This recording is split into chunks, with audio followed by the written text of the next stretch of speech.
Good morning friends.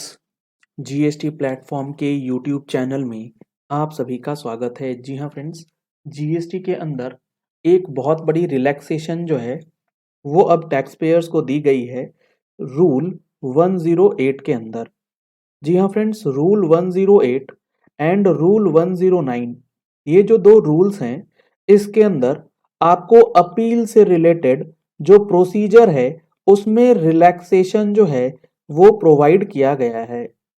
जुड़े रहिएगा इस वीडियो के एंड तक ताकि आपको भी जो सब्स्टिट्यूटेड रूल्स हैं उसकी बारे में पूरी अच्छे से समझ में आ जाए और इसका कंप्लीट एनालिसिस आपको हमारे जनवरी महीने की टैक्स मैगजीन में विद एग्जाम्पल देखने को मिलने वाला है। अगर आप लोगों ने अभी तक टैक्स मैगजीन का सब्सक्रिप्शन नहीं लिया है तो नंबर्स आपको दिए गए हैं स्क्रीन पे। इन नंबर्स पे कॉल करके व्हाट्सएप करके आप टैक्स मैगजीन का सब्सक्रिप्शन भी ले सकते हैं।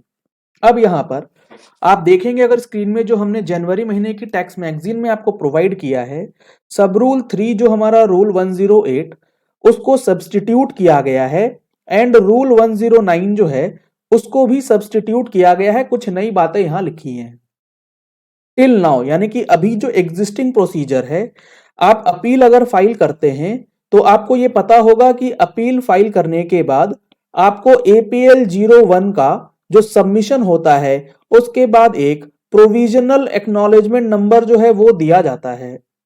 इस प्रोविजनल एक्नॉलेजमेंट को आप फिजिकली प्रिंट निकालते हैं और प्रिंट निकालने के बाद अपील कोर्ट में जमा करते हैं अलोंग विथ सर्टिफाइड कॉपी, और उसके बाद आपको फाइनल अपील नंबर जो है वो दिया जाता है एपीएल 02 में। अब यहां पर जो ये सर्टिफाइड कॉपी जमा करने का जो प्रोसेस है उसमें एक रिलैक्सेशन आप लोगों को मिलने वाला है। और वो रिलैक्सेशन क्या है? वो रिलैक्सेशन कुछ इस तरीके से रहेगा कि आपको सर्टिफाइड कॉपी जो है वो जमा करने की जरूरत नहीं पड़ेगी अगर आपके टैक्स ऑफिसर ने या कि आपके एडजुडिकेशन ऑफिसर ने ऑर्डर की कॉपी ऑनलाइन जो है वो अपलोड कर रखी है। वो पूरी बात यहां पर रूल 108 और 109 जो नया सब्स्टिट्यूशन आया है उसके अंदर लिखी गई है। टिल नाउ जो अभी तक हो रहा था, जो मैंने आपको बताया 1083 जो है वो स्पेसिफाई करता था कि on filing an appeal to the appellate authority applicant is required to submit a certified copy of decision और ऑर्डर जिसके अगेंस्ट आप अपील में जाना चाहते हैं विद इन 7 डेज।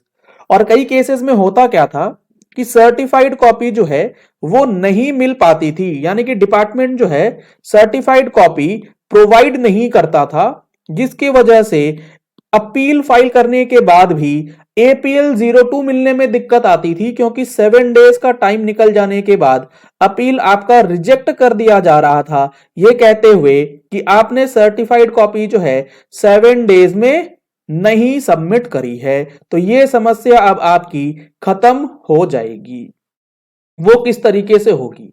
वो इसीलिए क्योंकि यहां पर 7 डेज के अंदर जो फाइलिंग प्रोविजन था वो खत्म हो चुका। अब फाइनल एक्नॉलेजमेंट जो है एपीएल 02 में वो किस तरीके से आपको मिलेगा। अब यहां आपको देखना है कि जो नया रूल है आफ्टर द सब्स्टिट्यूशन ये किस तरीके से काम करने वाला है। तो इसमें requirement of submitting a certified copy of the order. Certified copy अभी तक हम लोग करते थे किससे? डिपार्टमेंट से लेते थे, डिपार्टमेंट को चढ़ावा लगाते थे, उसके बाद आपको सर्टिफाइड कॉपी मिलता था और उसका ऑर्डर के साथ, डिसीजन के साथ जो जमा करने की रिक्वायरमेंट थी अब ये हटा दी गई है। This is not any more requirement of submitting a certified copy. Final acknowledgement कब मिलेगा? It shall be generated in APL 02 on the basis of the order uploaded on common portal. That means जो आपका order है, अगर आपके officer ने DRC 07 के साथ साथ कंप्लीट ऑर्डर ऑनलाइन अपलोड कर रखा है, तो जैसे ही आप एपीएल 01 में ऑनलाइन सबमिशन करेंगे आपका अपील जो है वो फाइल माना जाएगा और आपको एपीएल 02 जो है वो इशू कर दिया जाएगा। यहां पर सर्टिफाइड कॉपी देने की जरूरत अब आपको नहीं पड़ने वाली है। तो इस चीज का टेंशन जो है अब लगभग खत्म हो चुका है। आगे हाउएवर इन केस, लेकिन अगर ऐसा कोई सिचुएशन बनता है जहां पर ऑर्डर जो है वो अपलोड नहीं किया गया, किसके द्वारा अपलोड नहीं किया गया? अपलोड नहीं किया गया ऑफिसर के द्वारा, लेकिन आपने क्या किया? ऑफिसर से सर्टिफाइड कॉपी ना लेके ऑर्डर की एक कॉपी, जो डिटेल्ड ऑर्डर है जिसके अगेंस्ट में DRC 07 का समरी ऑर्डर दिया गया, इसकी कंप्लीट ऑर्डर शीट लेने के बाद आप सेल्फ सर्टिफाइड, जी हां friends, self certified order copy जो है वो 7 डेज के अंदर अगर सबमिट कर देते हैं, तब भी आपका काम जो है वो अब हो जाएगा। तो यहां पर डिपार्टमेंट सर्टिफिकेशन की रिक्वायरमेंट खत्म कर दी गई है। यहां पर अब आपको सेल्फ सर्टिफाइड कॉपी से भी काम जो है वो हो जाएगा, लेकिन वो आपको 7 डेज के अंदर जो है सेल्फ सर्टिफाइड कॉपी सबमिट करना मैंडेटरी है। अब जब आप सर्टिफाइड कॉपी वाले प्रोविजंस को समझ जाएंगे, तो उसके बाद आपको देखना है कि आपकी अपील जो है उसकी डेट ऑफ फाइलिंग कब मानी जाएगी। तो यहां पर यह चीज भी बता दी गई है कि अगर आपका डिसीजन या ऑर्डर अपलोड कर दिया गया है GST पोर्टल पे, तब उस सिचुएशन में आपका जो डेट ऑफ फाइलिंग होगा वो कब होगा? वो उसी दिन का मान लिया जाएगा जिस दिन आपने अपील जो है ऑनलाइन सबमिट कर दी है पोर्टल के अंदर। और दूसरा सिचुएशन कि आपका जो ऑर्डर है वो ऑनलाइन अपलोड नहीं किया गया है, डिटेल्ड ऑर्डर की बात हो रही है यहां पर, लेकिन आपने ऑफलाइन जो है डिपार्टमेंट से ऑर्डर निकलवा करके सेल्फ सर्टिफाई करके with in 7 days of online submission of appeal आप जमा कर देते हैं जाकर के डिपार्टमेंट के अंदर।